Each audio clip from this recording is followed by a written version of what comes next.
Welcome to episode 9 of A Pile of Shame, the Backlog Logs, the GOG chapters.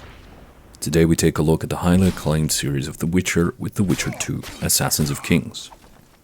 Originally released in 2011, the Enhanced Edition came out in 2012 with many improvements to gameplay, story, and even extra cinematics. Developed and published by CD Projekt Red, The Witcher 2, Assassins of Kings is an adventure RPG based on the super famous Witcher series, and its fame is well deserved. I bought this game way back in 2017, and it sat on the pile for nearly 8 years before I actually played it. I tried playing it in the past, but my potato of a PC at the time could barely render anything, so I dropped it until I had a better machine. Now I do, and so I played it complete to the end. And it was a lot of fun, but not from beginning to end. Having played the original game before this one, I was expecting a lot from it, and I was curious how they had improved on the nice mechanics of the original. One thing that I loved most of all was the combat in Witcher 1. It was rhythmic and required patience, no button mashing or lazy one-click solution. You had to be present in the combat. So when it came time to play Witcher 2, I had a lot of expectations from it. I installed it, fired it up, and went on my adventure. Before we go any farther, let me get something out of the way. This game is supposed to look very dark. So much so that any time I tried to adjust the gamma and brightness, I would make everything impossible to see, either because it was way too dark or because it was way too bright and the details got lost under a shiny veneer on the character models.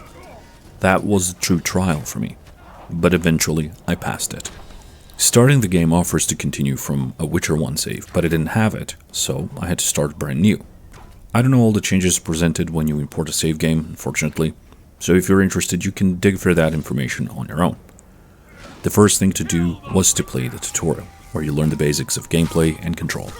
Interacting with objects, menus, people, using alchemy, drinking potions, meditating, and finally combat, which can become a bit confusing at times.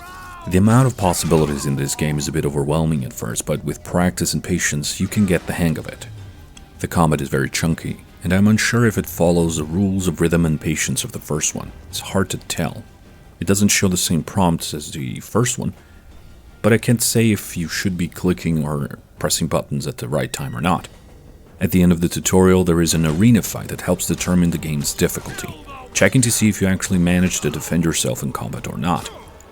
I got an easy difficulty, and I had to accept it. After ending the game, I actually went back to that part of the tutorial and got a normal difficulty, so I did get better. Once done with that, the game goes on to the prologue section, setting the stage for the story to come. You can actually choose to simply skip the prologue and go straight to the end of it by choosing a dialogue line that cuts the story short. I didn't do that, I wanted to play all of it. The prologue is another type of tutorial where you get to grips with the practical use of the mechanics you learned previously. Things like interacting with the world, participating in large battles, and taking on different types of enemies in a controlled environment.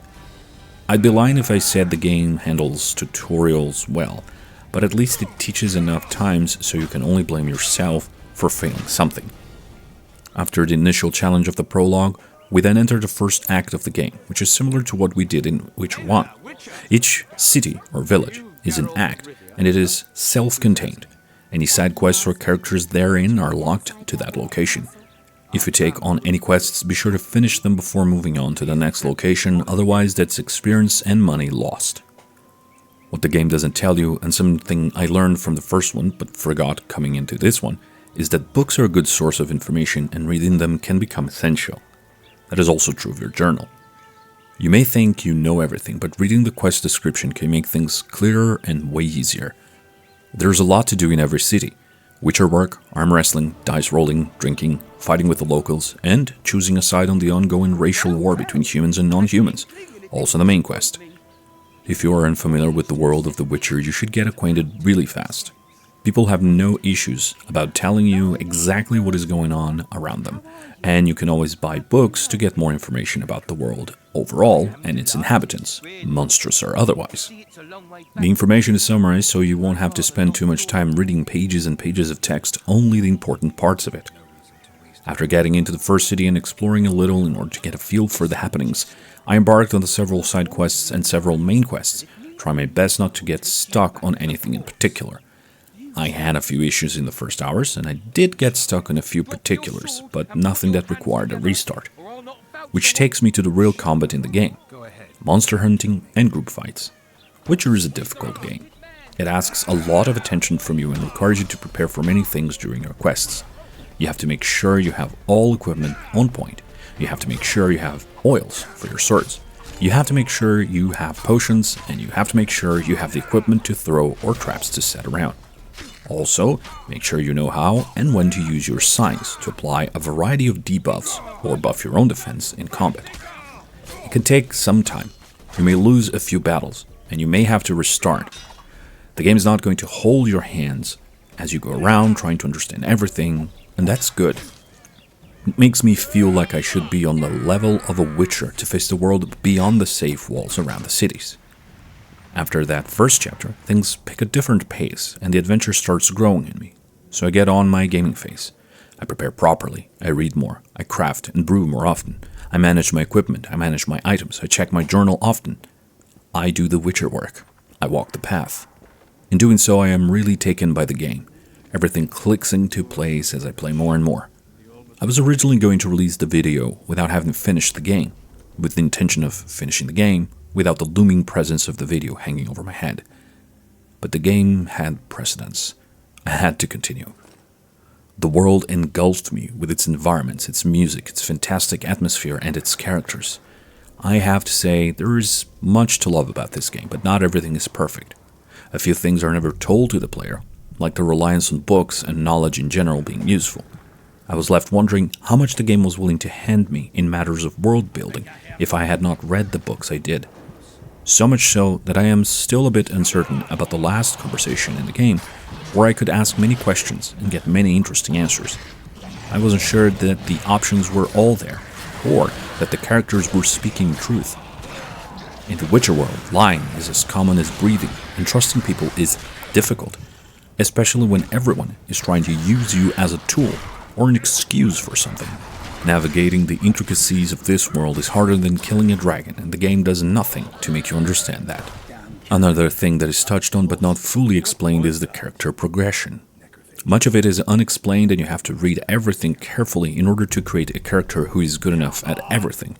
After finishing the game, I had not even reached half of the path of one of the 3 skill trees of the game. It was really difficult to understand and to properly parse the points. And the mutagens? I used one. Once. I don't know if it was right or wrong.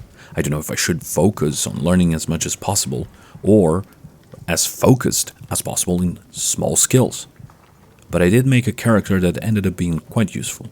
Maybe it could have been better. I don't know. And the music. This is hard to say, but the music does not stand out at all. While the music of the original game had a very interesting and unique feel to it, the sequel failed in that. I may not be able to remember the songs of the first game, but as soon as they start playing, I get nostalgia for it. Hearing the soundtrack for the second one, nothing. It fits the game, yes, but it does nothing to elevate it. Would I recommend The Witcher 2 Assassins of Kings? Yes. If you enjoy Witcher, RPG adventures, or fantasy worlds in general, this is a gritty fantasy adventure that has few peers. Although it is hard to move too far from other games on the genre. But the story, the characters, and the complicated world you are in help create a very nice balance of entertainment and challenge. I highly recommend it for anyone who is on the fence over trying this out, and I recommend to anyone curious about adventure RPGs as well. In the next episode, I will embark on another epic RPG adventure, where I will fight hordes of monsters commanded by ice lords with the assistance of a fire demon. See you next time.